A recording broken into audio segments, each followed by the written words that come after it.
예수님의 갈릴리 사역에서 이렇게 놀라운 기적들이 있지만 그럼에도 불구하고 수없이 많은 배척을 받습니다. 그것을 바로 예수님은 씨 뿌리는 자의 비유에서 이야기를 하셨습니다. 씨를 뿌리는 것이 말씀을 증거하는 것도 있지만 하나님의 능력을 보여주어서 그 심령 속에 마음으로 열게 하는 게 있는데 도저히 열리지 않고 배척하는 면이 오히려 많이 있다. 이것이 씨 뿌린 자의 비유입니다. 근데 오늘은 바로 그런 면에서 예수님의 가장 핵심적인 고향에서 배척을 당하는 광경이 나옵니다. 오늘은 크게 두 가지로 나오죠. 1절부터 6절까지 예수님의 고향에서 배척당하는 면이 나오고 그 다음에 7절부터 13절까지는 12제자를 부르시고 그 제자를 통해서 사역하시는 면이 나옵니다. 먼저 앞에 고향에서 배척받는 부분 한번 보겠습니다. 1절부터 봅니다. 예수께서 거기를 떠나사 고향으로 가시니, 거기를 떠나서 어디를 떠났다는 얘기죠? 가버나움입니다. 앞에 보면 알아요. 그 가버나움 지방에서 떠나셨습니다. 가버나움에서 고향으로 가시니, 고향은 나사렛 땅입니다. 제자들도 따르니라. 안식일이 되어서 회당에서 가르쳤다고 했습니다. 근데 많은 사람들이 듣고 놀라 이르되, 이 사람이 어디서 이런 것을 얻었느냐? 정말 그 가르침이 놀라운 가르침이었다는 것이죠. 이 사람이 받은 지혜와 그 손으로 이루어지는 이런 권능이 어찌 됨이냐? 말씀을 전할 때 지혜가 충만했고, 손을 얹을 때 귀신이 쫓겨나가고 환자가 병이 낫고, 이런 일들, 기적도 본 겁니다. 그걸 다 봤어요. 그걸 인정해요. 그리고 그 다음에 이 사람이 마리아 아들 목수가 아니냐? 그러면서 배척하는 장면이 나옵니다. 예수를 배척한지라. 근데 예수님이 나사렛을 방문한 것이 이번이 처음이 아닙니다. 공생애를 시작한 뒤로 여기가 기록에 의하면 두 번째입니다. 제일 먼저는 누가복음 4장에 나오는데 예수님이 광야에서 시험 받으시고 나서 갈릴리에 가셨던 일이 있습니다. 그러니까 거기서의 처음에 사역을 시작하면서 나사렛에서 시작하실 때 얘기예요. 이사야서를 읽고 희년을 선포합니다. 그리고 이 말씀에 응했다고 이야기합니다. 바로 그때 그 이야기가 누가복음 4장에 있습니다. 4장 22절부터 봅시다. 그들이 다 그를 증언하고 그 입에서 나오는 바 은혜로운 말을 놀랍게 여겨 이르되, 이 사람이 요셉의 아들이 아니냐? 그때에도 말씀을 증거했습니다. 놀랍게 여깁니다. 그런데 결국 그들의 결론은 뭡니까? 요셉의 아들이 아니냐? 요셉은 나사렛에서 그렇게 높은 지위의 사람이 아닙니다. 평범한 사람이에요. 어부, 목수, 다 보통 사람들의 직업이에요. 근데 그 말을 통해서 이렇게 놀랍게 말씀을 증거하고 회당에서 리더로서 역할을 하고, 그것과는 맞지 않는다는 얘기입니다. 그렇게 해서 고향에서 제일 먼저 배척을 당합니다. 그때 예수님이 그들에게 두 가지 비유를 합니다. 25절부터 27절까지 보면, 내가 참으로 너에게 이르노니 엘리야 시대에 하늘이 3년 6개월간 닫히어 온 땅에 큰 흉년이 들었을 때에, 가뭄이 있었죠. 비가 오지 않아서. 엘리야가 내 말 있지 아니하면 이스라엘에 우로가 없으리라. 비가 없으리라 할 때 정말 비가 없었습니다. 그때 하나님은 엘리야를 이방 땅으로 보내죠. 거기 이해했습니다. 이스라엘에 많은 과부가 있었으되 엘리야가 그중 한 사람에게도 보내심을 받지 않고 오직 시돈 땅에 있는 사렙다의 한 과부에게 뿐이었으며, 이 나라 삶이 어려워지고 흉년이 들고 이러면 제일 어려운 사람이 제일 약한 사람이죠. 경제력이 없이 약한 사람. 그 당시의 대표가 과부와 고아예요. 그들은 경제력이 없습니다. 그러니까 흉년이 들면 가장 먼저 그 흉년의 직격탄을 맞게 되는 사람이에요. 그러니까 흉년이 들었을 때 이스라엘에 많은 과부들이 있는데 그들에게 엘리야가 보냄을 받지 않고 시돈 땅에 있는 사렙다 과부, 사르밧의 과부에게 보내졌다. 시돈은 이방 땅이잖아요. 그러니까 이스라엘은 놔두고 하나님의 자녀가 아니었다고 취급되는 이방 사람을 구했다는 것이죠. 그 뒤에 27절도 선지자 엘리사 때에 이스라엘에 많은 나병 환자가 있었으되 그중 한 사람도 깨끗함을 얻지 못하고 오직 수리아 사람 나만 뿐이었느니라. 수리아, 지금의 시리아입니다. 아람 사람이에요. 아람. 그러니까 이방 사람에게 하나님의 은혜가 임했다는 것이죠. 그러니까 이 본 하나님의 백성들, 유대인들에게는 오히려 하나님의 복이 없었다, 이 얘기를 하는 겁니다. 그 말이 무슨 말인지 나사렛 사람 다 알아요. 28절에 회당에 있는 자들이 다 이것을 듣고 다 크게 화가 나서 자기들을 모욕한 말이죠.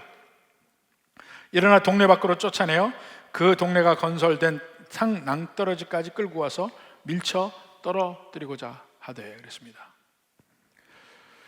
이 나사렛을 가서 보면 이 갈릴리 바다가 있고 작은 산들이 있고 그 다음에 이스라엘 평지가 있습니다.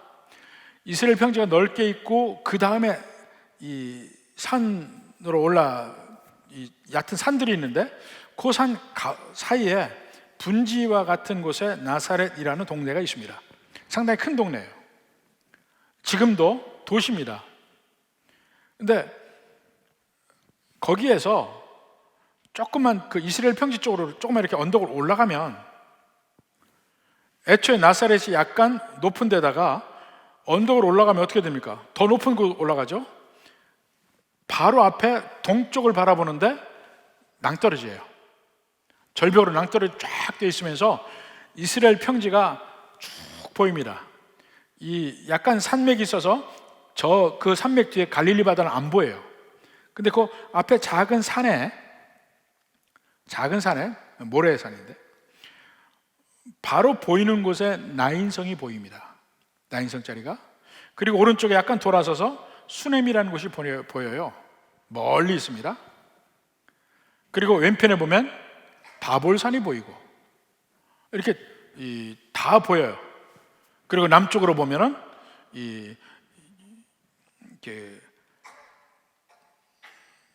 용량 그 지금의 조령 같은 그 령 쪽이 보이고 이러는데, 그러니까 그 낭떠러지에 가면 예수님을 밀쳐내려고 했던 낭떠러지가 어느 정도인지 볼 수 있습니다. 그리고 성경의 지도 거기서 거의 절반을 볼 수 있을 정도 같아요. 그래서 지난번에 우리 성주실에 갔을 때 거기를 가려고 했는데 가이드가 어딘지를 몰라요. 거기서 몇 년을 살고 히브리 대학에서 박사까지 한 사람인데 그 장소를 모르더라고. 그래서 나중에 얘기를 해보니까 기사는 알아요. 근데 제가 거기 너무 가고 싶어 했는데 결국은 못 갔어요. 이제 해가지고 그 가이드한테 막 뭐라 했는데, 거기 올라가 보면 예수님을 진짜 죽이려고 했구나, 그걸 알 수 있습니다. 낭떠러지예요. 바로 이 대목입니다. 그 동네 밖으로 쫓아내어 그 동네가 건설된 상 낭떠러지까지 끌고 가서 밀쳐 떨어뜨리고자 하되, 이런 일이 한번 벌어졌어요. 예수님의 사역 초기에. 근데 지금은 이제 거의 중기가 돼요. 가버나움에서 온갖 기적을 행했고 많은 사람들이 나왔고 귀신이 쫓아내고 사람들이 너무 모이는 거예요. 소문이 에돔 땅까지 소문이 났다고 그랬죠. 남쪽에 이스라엘 경계 밖에는 에돔 땅까지 소문이 나서 그쪽 사람들이 오고, 그 가나안 땅 밖에서 사람들이 와요. 이럴 정도로 소문이 나서 사람이 몰리니까 이미 나사렛도 들었을 거 아니에요. 근데 예수님의 형제들이, 친척들이 와서 예수님을 불러냅니다. 끌고 가려고, 미쳤다 하니까. 그때 예수님 마음이 어땠겠습니까? 우리는 보통 성경을 읽을 때 예수님을 하나님으로만 보니까 예수님의 그 고통스러운 마음이 안 보여요. 하나님이시고 우리 다 인정하니까. 특히 여기서는 인간으로서는 좀 봤으면 좋겠다니까요. 정작 자기 가족들에게 배척을 당하면 어떻게 되겠습니까? 오해가 있고, 나는 멀쩡한데 귀신 들렸다 하고, 끌고 와서 가두려고 하고. 두 번째로 예수님이 나사렛을 방문합니다. 그 고향에 대한 사랑이 예수님도 깊었을 거예요. 바울의 이야기 들어보십시오. 바울은 이스라엘이 다시 구원을 받는다면 자기 목숨을 내놔도 좋다고까지 얘기를 했습니다. 그럴 정도로 자기 나라를 사랑하고 자기 민족을 사랑했어요. 근데 그 중에서 특히 자기 고향 사람은 예수님이 얼마나 사랑했겠냐고요. 다시 갑니다. 근데 이때는 처음에 갈 때하고 달라요. 많은 제자들이 따라갑니다. 제자들 가서 상당히 예수님이 조심스럽게 행동한 걸 볼 수 있습니다. 이거 보면 오늘 본문에 2절에 보니까 안식일이 되어 회당에서 가르치시니 그랬어요. 그러니까 거기에 며칠 있었던 거예요. 며칠 있었던 거예요. 그들에게 정식으로 얼굴을 알리고 나타내는 것은 안식일까지 기다렸다는 얘기입니다. 그래서 안식일이 되어서 회당에서 가르쳐요. 시나고그, 각 유대인들이 모이는 마을마다 있는 시나고그, 회당입니다. 근데 이번에 좀 다를까 했어요. 왜냐하면 이미 나사렛 사람들도 그 갈릴리 그 해안가에서 일어난 수없이 많은 기적들 다 들었을 테니까 달리 볼 줄 알았습니다. 어느 면에서는. 그래서 조심스럽게 그들이 받아들여지도록 조심스럽게 접근까지 해요. 안식일을 골라서 해요. 실제로 거기서 말씀을 증거하고 또 병자를 고치시고 이 귀신을 쫓아내는 그걸 다 보면서 이건 다 인정해요. 인정해. 그러니까 2절 후반부에도 보면 이 사람이 어디서 이런 것을 얻었느냐? 이 사람이 받은 지혜와 그 손으로 이루어지는 이런 권능이 어찌 됨이냐? 손에서 이루어지는 그 파워, 귀신을 쫓아내는 능력, 병을 고치는 능력 어디서 왔느냐? 그 놀라운 것 자체는 인정해요. 의심하지 않아요. 근데 그 사람은 배척을 해. 이 사람이 마리아의 아들 목수가 아니냐?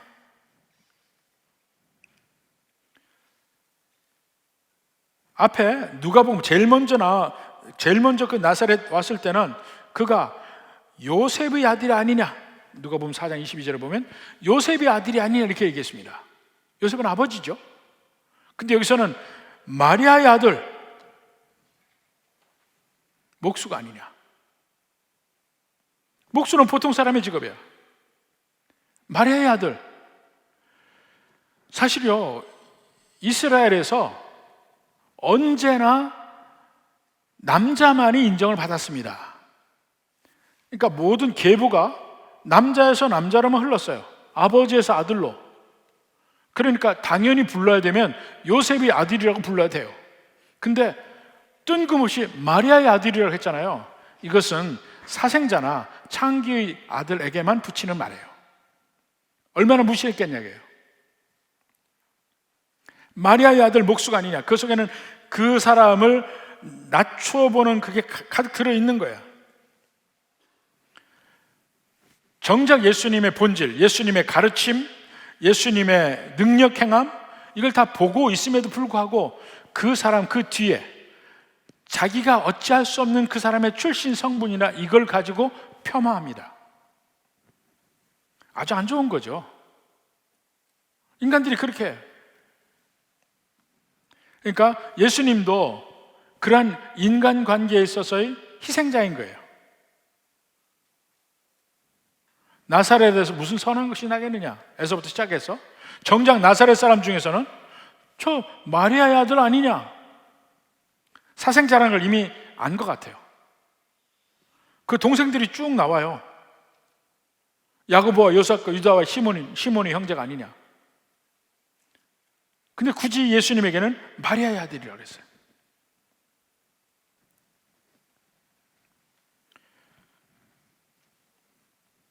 우리가 정말 그 차별을 느끼는 게 뭐냐면, 내 능력과 관계없이 차별을 당할 때, 나의 열심이냐 아니냐, 내가 내 책임을 돌릴 만한 것이 아닌 다른 것을 가지고 차별을 당할 때, 그때 마음이 무너지죠. 고향이 어디냐? 아버지가 누구냐? 뭐 이런 거. 뭐 키가 작냐 크냐? 뭐 내가 어찌할 수 없는 걸 가지고 그 사람을 공격하면 어떡합니까? 근데 그렇게 많이들 한다니까요. 가장 상처받는 대목이에요. 내가 어찌할 수 없는 부분을 가지고 내가 공격을 당할 때.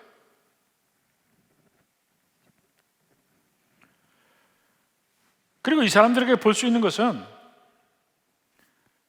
이 가까운 사람은 존경하지 않는 경향이 있어요. 원래 인간이 사실 본질을 다 악하고 다 약점이 있습니다. 근데 좀 어느 정도 멀리 떨어져서 보면 그게 안 보일 때가 많아요. 멀리 떨어졌을 때 연예인이 넘치게 좋고, 멀리 떨어져 있는 어떤 정치인이 좋고, 목회자가 좋고, 대단하게 보이고 이러죠? 가까이 가서 보세요. 가까이 가서 보면, 가까이 가면 갈수록 냄새가 납니다. 인간의 냄새. 인간적인 냄새들이 나요. 약점도 보이기 시작하고.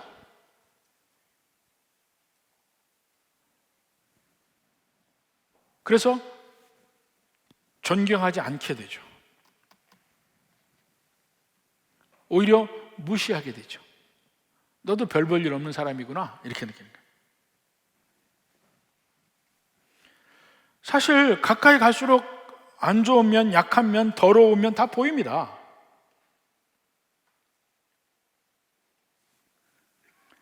근데 우리 인간관계에서는 그것이 너무나 당연해요. 왜냐하면 인간은 애초에 더러우니까, 연약한 존재고 약점이 없는 사람이 없으니까.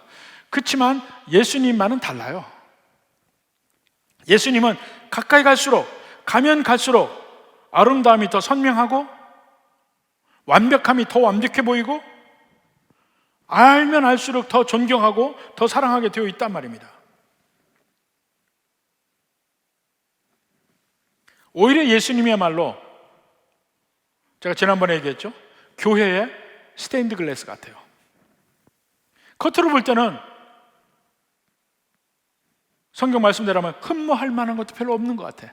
스테인드 글래스 겉으로 보면 칙칙해, 아무것도 없어요. 교회 스테인드 글래스. 근데 일단 그 안으로 들어가기만 하면 놀라운 아름다움을 바라는 것이 그 스테인드 글래스예요.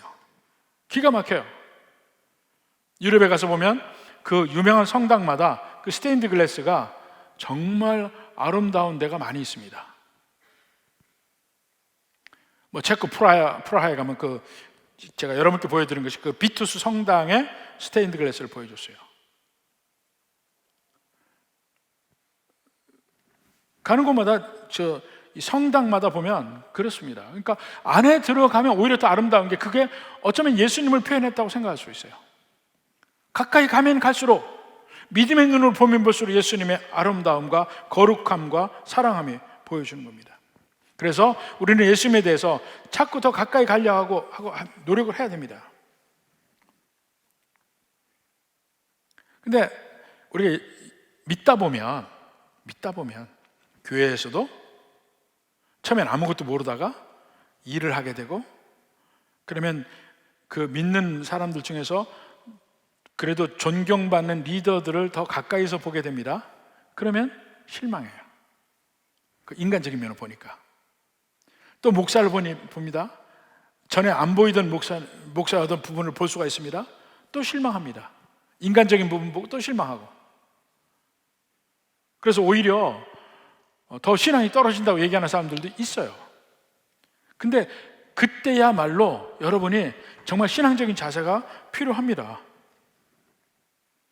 애초에 인간이 그렇다는 걸 인정하고, 그렇지만 하나님이 세우신 면, 하나님이 그 사람을 쓰시는 면, 이런 걸 보는 거예요. 그리고 그 면을 존중해주고, 가까이 있다고 무조건 무시하는 것은 곤란한 얘기예요. 그럴 수 있지만 그렇게 해서는 안 된다는 거죠. 더군다나 예수님은 그럴 수 없습니다. 예수님의 출신을 가지고 그 요셉의 아들이고 마리아의 아들이고 이걸 가지고 무시할 수는 없다는 것이죠. 성경에서 예언한 대로 예수님은 연약한 가운데 태어나셨습니다. 그 연약함이라는 것이 아기로 태어났다는 면도 있지만 그 예수님의 출신 성분에서도 사람들에게 존경받지 못할 부분도 얼마든지 있는 거예요. 그렇지만 그걸 뚫고 들어가서 보면, 자세히 보면, 편견 없이 보면 예수님의 놀라움을 만날 수 있다는 것이죠. 여하튼 예수님은 자기가 사랑하는 가족들이나 고향 사람들에게 먼저 배척을 당하는 겁니다. 초기 유대 사역에서 성전에서 성전을 청소할 때도 배척을 당하고, 갈릴리 사역할 때도 그렇게 많은 기적과 이사를 행하고 하나님의 말씀을 증거했음에도 불구하고 많은 사람들이 모이긴 했는데 다 자기 이익으로 모이고 예수님은 안 봐. 고향 사람들은 예수님을 인간으로만 봐서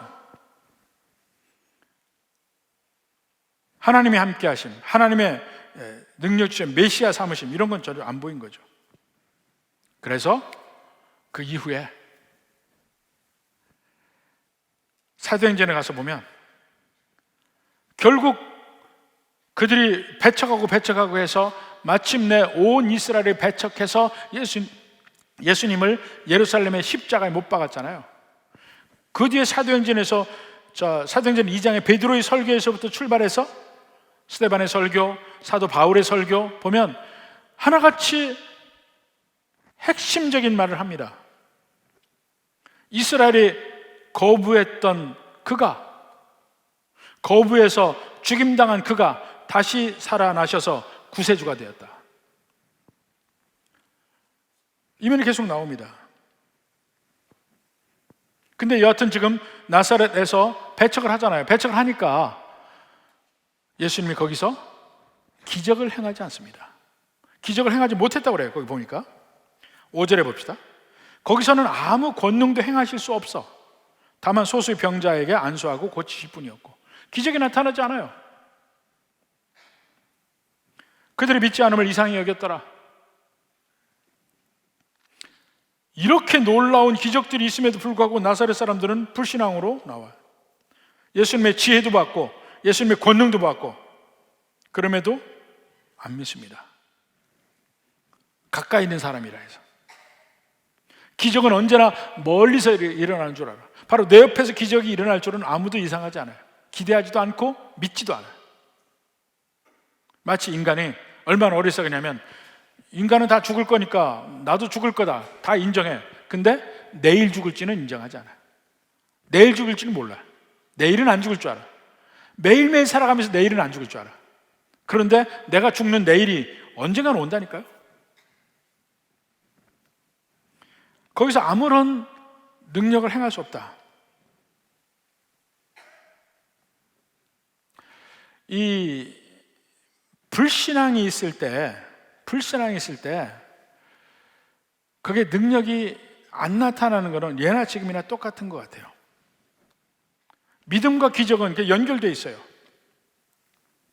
믿음이 없는 데에서는 예수님도 기적을 행할 여지가 없습니다. 예수님이 능력이 없다는 얘기가 아니에요. 그런 데서는 기적을 행하지 않는 것이 맞아요. 마태복음 13장 58절에 보니까 그들이 믿지 않음으로 말미암아 거기서 많은 능력을 행하지 아니하시니라, 안 했다는 거예요. 그래서 이미 예수님이 정한 기준이 있기 때문에 그것 때문에 그 기준이 안 되니까 못했다고 표현하는 겁니다.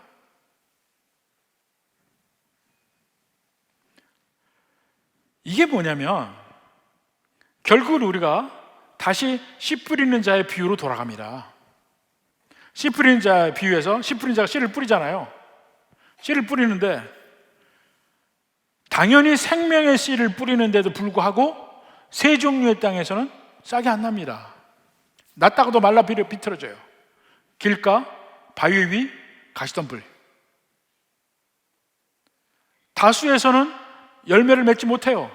예수님이 지금 그렇게 해도 수많은 사람들이 모였다고 해서 그들이 다 믿는 게 아니었어요. 그들은 기적을 원할 뿐이에요. 그들은 병 고침을 원할 뿐이고 귀신 쫓아냄을 원할 뿐이에요. 그러나 예수님은 안 봐요. 모든 기적의 목적이 예수님을 보게 하기 위한 목적인데 그건 안 봐요. 결국 그들은 기적도 못 보게 됩니다. 싹이 안 나요, 거기서.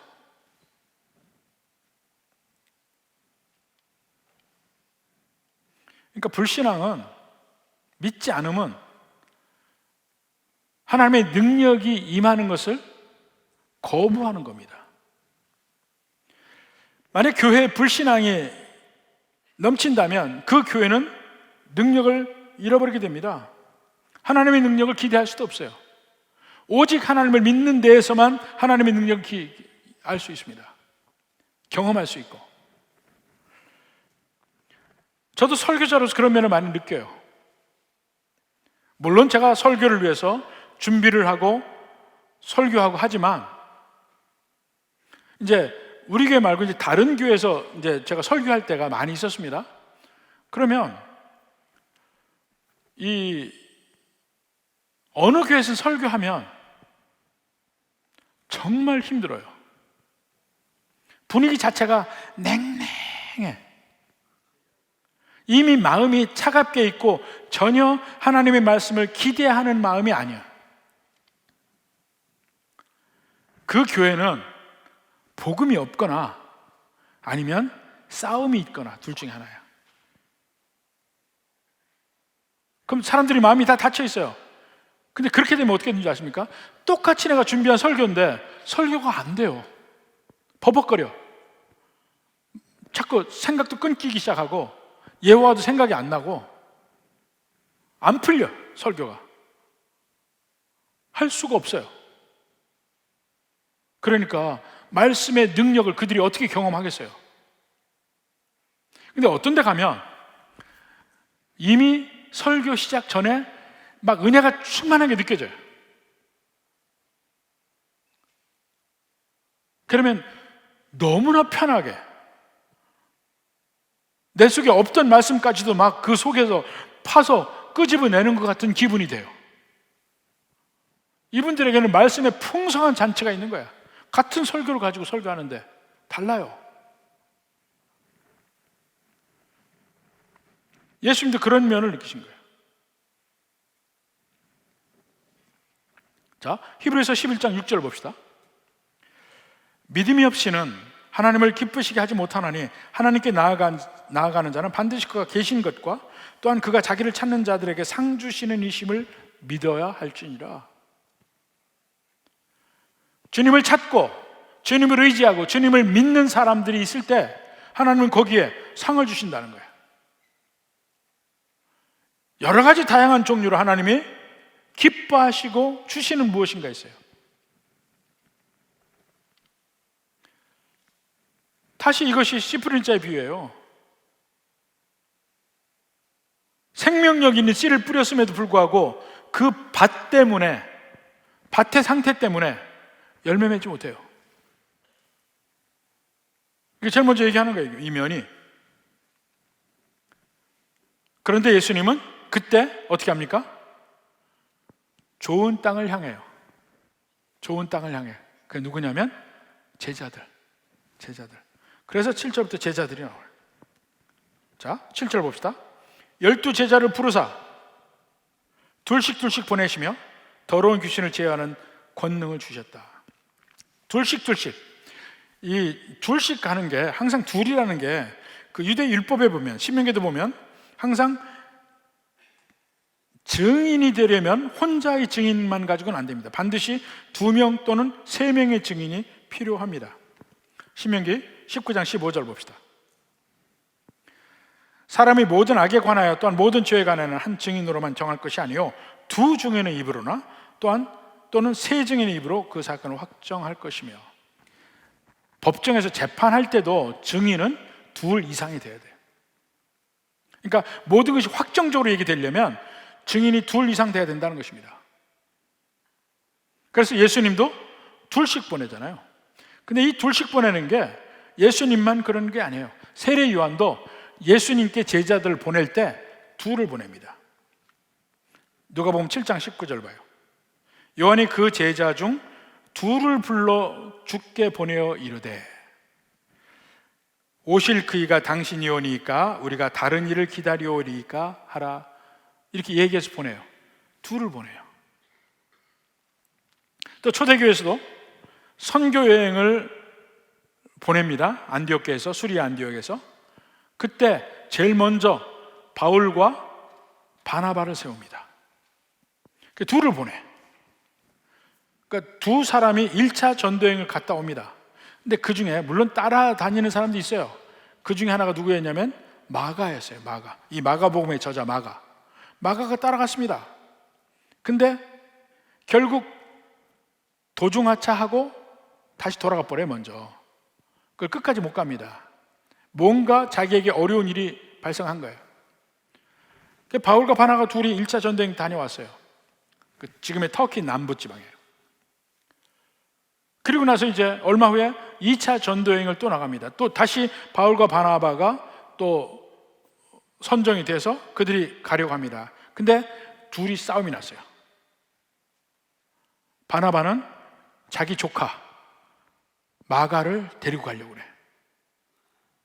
그러니까 바울이 반대합니다. 쟤는 안 돼. 지난번에 1차 전도여행 때도 중간에 못 버티고 가버렸잖아. 이번에 또 가면 어떻게 되느냐. 안 돼. 난 쟤하고 같이 못 가.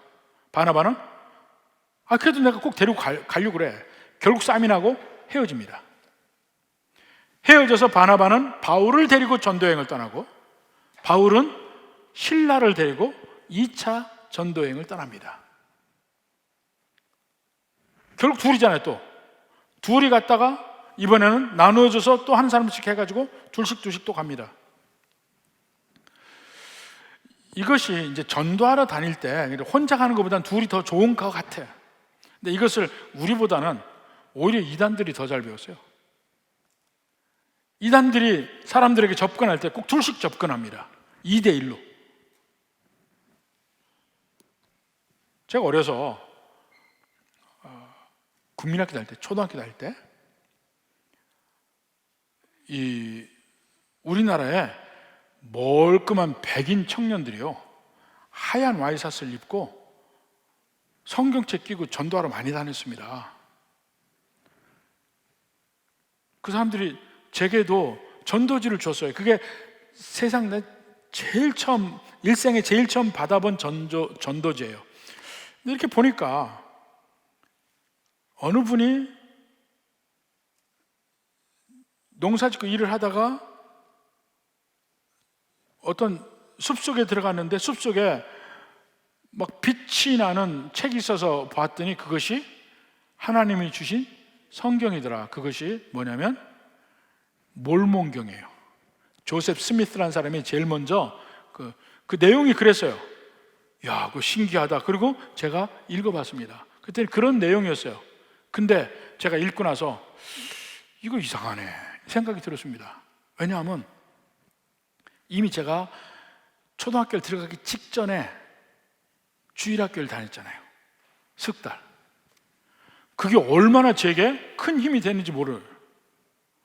전혀 주일학교에서 안 들어봤던 이상한 내용이 있는 거예요, 거기에. 그래서 그때 그걸 버렸습니다, 그냥. 하도 이상해서. 이상하네, 뭐 이런 내용 이제까지 교회에서 내가 배운 적이 없는데. 몰몬교도 사람들이었어요. 이 사람들은 지금도 하와이에 있습니다. 하와이에 그 몰몬교회 대학이 있어요. 그 대학이 있어서 그 대학에서 그 하와이 여행 가면 그 폴리네시안 칼처 센터라고 막 여러 부족들을 놓고 그 버스 타고 가면 부족들 그 큰 마을 그 구경하는 투어를 하는데 그게 몰몬교에서 운영하는 데예요. 그 대학도 있고 거기서 일하는 사람들 전부 몰몬 그 대학의 대학생들이에요. 이 사람들이 거기서 일을 하면서 한국어를 배워요.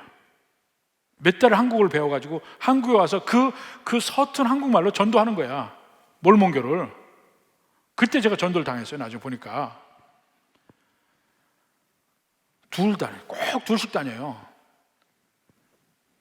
근데 제일 먼저 출발점이 예수님이 둘씩을 보낸 거예요. 제자들을.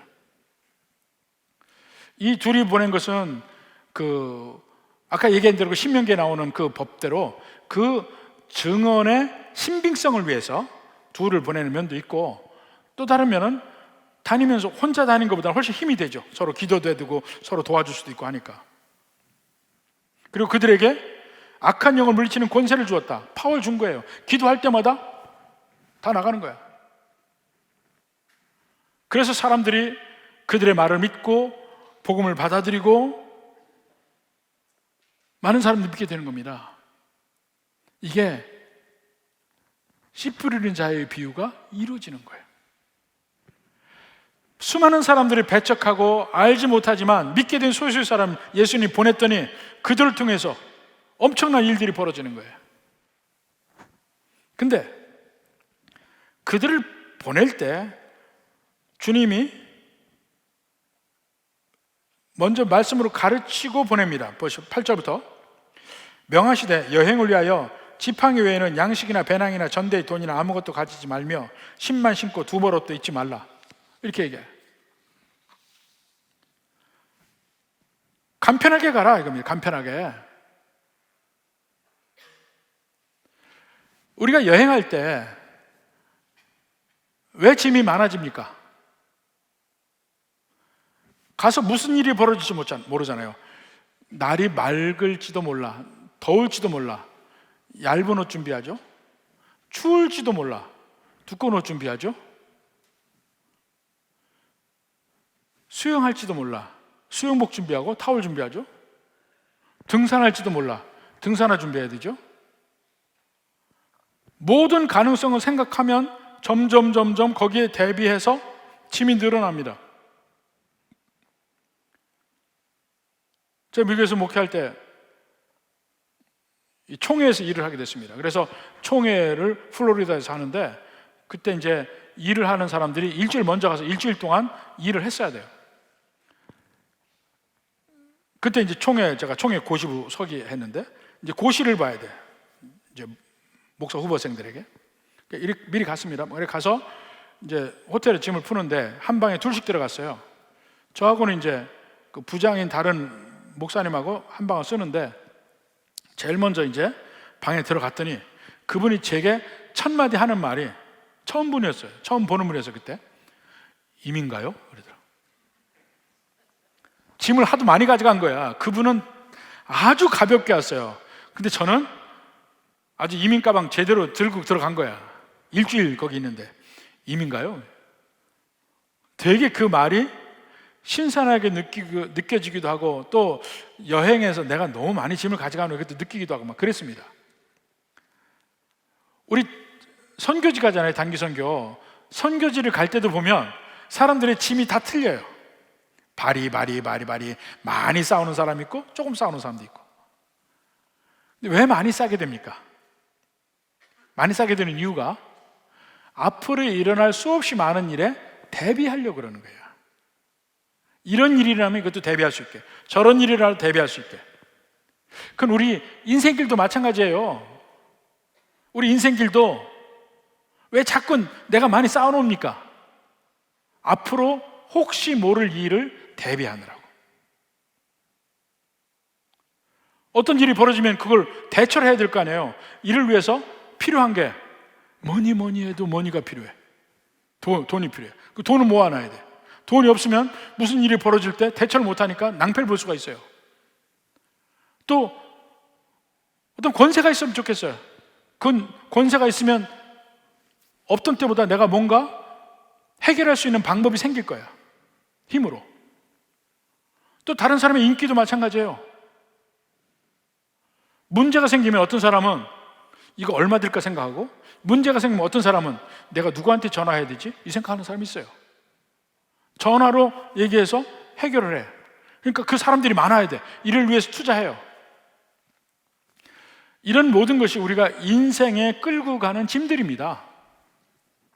앞으로 일어날 일들로 해서 대비하는 짐들, 인생의 여행길도 마찬가지고 우리 삶의 여행길도 마찬가지예요. 근데 예수님이 제자들을 보낼 때 그들도 여행을 가잖아요. 근데 예수님이 그들에게 요구한 게 뭡니까? 가볍게 가라. 가볍게 가라.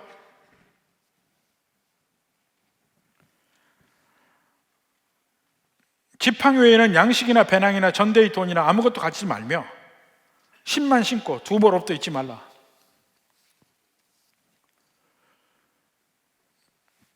사실 이렇게 얘기한 게, 우선 하나 생각해 볼 수 있는 게, 유대율법에 보면 성전 마당에 들어갈 때 내가 지니고 있는 거 다 풀어놔야 됩니다.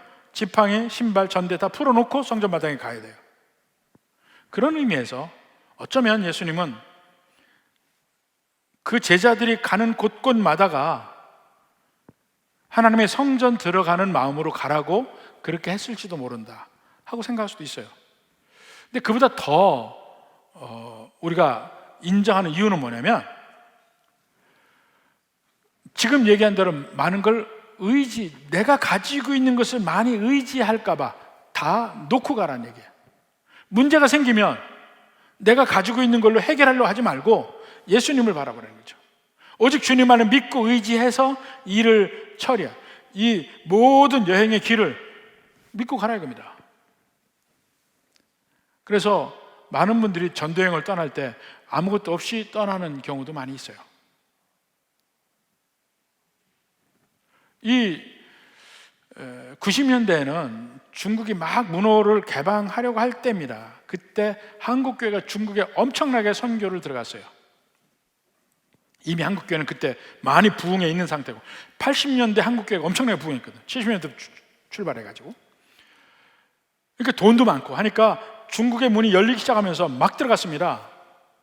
그러니까 중국에 직항이 열린 것은 이 90년대 후반이었어요, 오히려.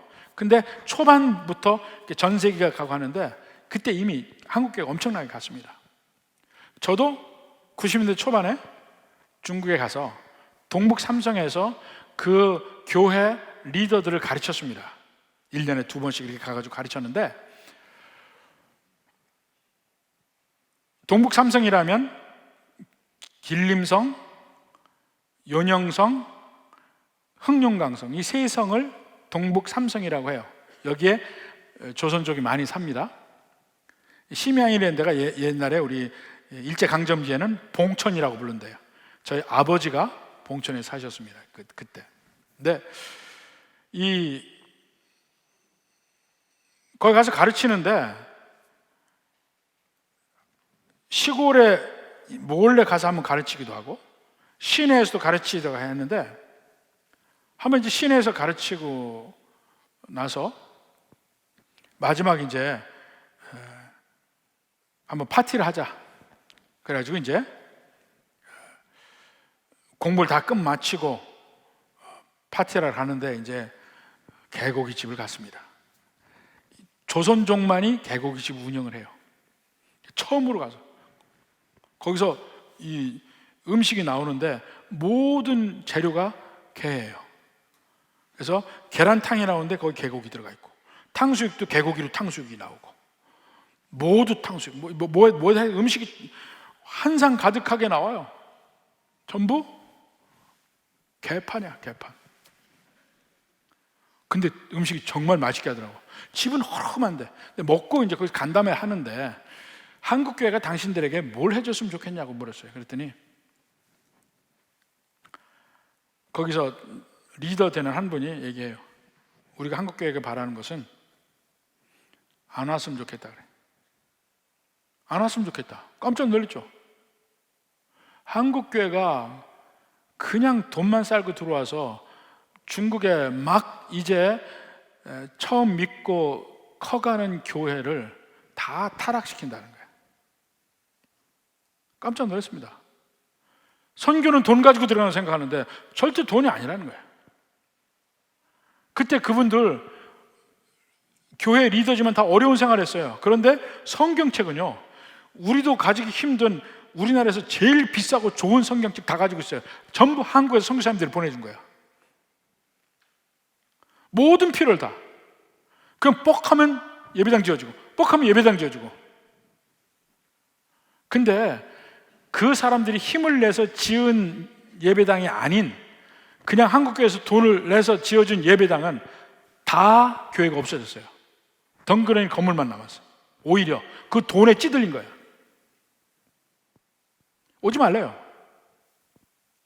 근데 제가 아는 다른 선교사님 한 분은 미국에서 제가 함께 있던 그 선교사인데,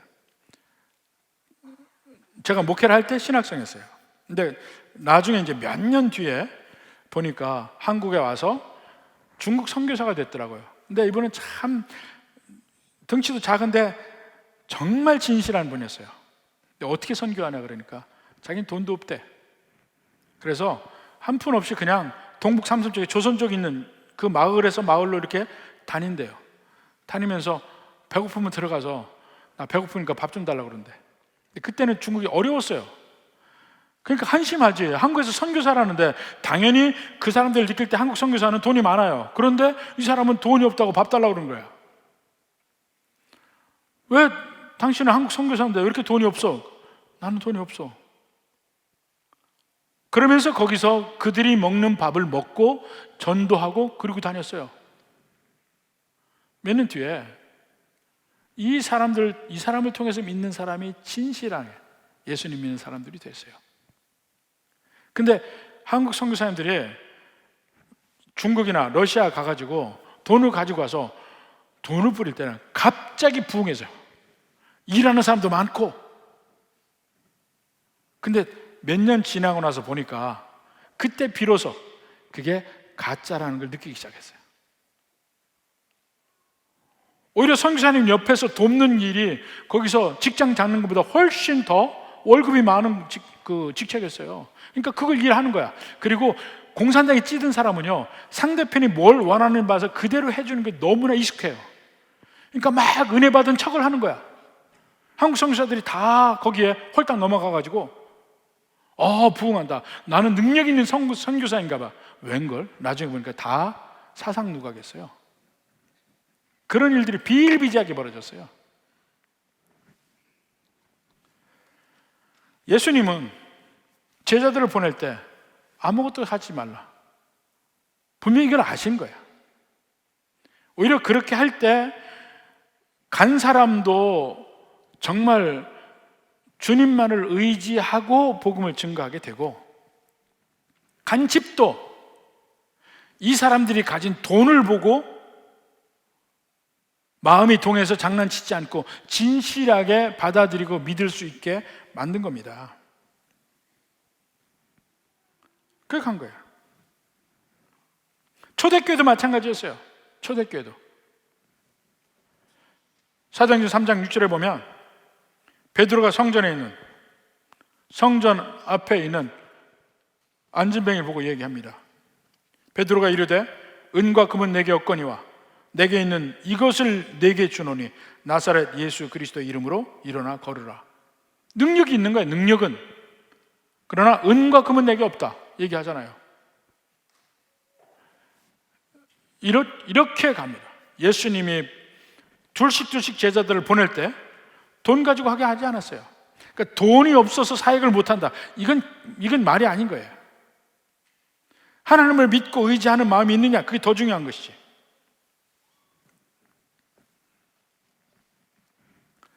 결국 그들이 갔을 때 12, 13절 보십시오. 제자들이 나가서 회개하라 전파하고 많은 귀신을 쫓아내며 많은 병자에게 기름을 발라 고치더라. 사실 제자들이 고치고 제자들이 전파한 대상이 예수님 한 분이 하신 것보다 훨씬 더 많아요. 이미 예수님도 그걸 예견하셨어요. 요한복음 14장 12절 봅시다. 내가 진실로 진실로 너에게 이르노니 나를 믿는 자는 내가 하는 일을 그도 할 것이요 또한 그보다 큰 일도 하리니 이는 내가 아버지께로 감이라. 자, 이 두 사건, 수없이 많은 배척하는 사람들과 제자들을 보내니까 제자들이 예수님보다 더 큰 일을 하는 이 두 사건을 묶어보면 뭐라고요? 씨 뿌리는 자의 비유예요. 이것이 예수님 많은 배척을 받아요. 능력도 행함이 없어. 거긴 뭐가 나는 게 없어요. 그런데 좋은 땅 일부 제자들을 둘씩 보내 6군데만 보내는 거 아니에요, 결국은. 그런데 거기에는 놀라운 능력과 은혜가 함께 있었던 것입니다. 100배, 60배, 30배의 결실이 맺어지게 되는 현장이 거기 있습니다. 복음이란 원래 그런 식으로 전파되게 되어 있다 이겁니다. 그래서 오직 예수님만을 의지하는 우리야말로 좋은 땅입니다. 왠지 아세요? 예나 지금이나 믿는 사람보다 안 믿는 사람이 훨씬 더 많아요. 밖에 안 믿는 사람이 훨씬 많습니다. 우리야말로 소수입니다. 그렇지만 그것 때문에 우리가 쫄을 이유도 없고 두려워할 이유도 없습니다. 원래 복음은 그런 식으로 전파됐어요. 근데 그런 식으로 전파되는데 언제나 소수가 믿는데도 불구하고 온 세상에 복음이 다 퍼진 거야, 결과적으로 보면. 그게 하나님 나라의 비밀이라니까요. 지금도 하나님 나라의 비밀은 우리를 통해서 전파됩니다. 어떻게 돼요? 여러분이 나가서 복음을 증거할 때 안 받아들이는 사람이 훨씬 더 많을 거예요. 그렇지만 믿게 되는 그 몇몇 사람들 때문에 복음이 100배, 60배, 30배의 결실을 맺게 되는데 그것이 어떻게 되는지는 우린 몰라요. 알지 못합니다. 그러니까 증거하라는 겁니다. 어디서든지. 안 믿는 사람이 많다. 거기에 실망하지도 말고 두려워하지도 말고 증거하다 보면 하나님이 그 믿게 되는 소식을 통해서 어떤 놀라운 일을 이루실지 보라 이겁니다. 우리는 구경하는 사람들입니다. 단지 던지고 구경하는 사람들.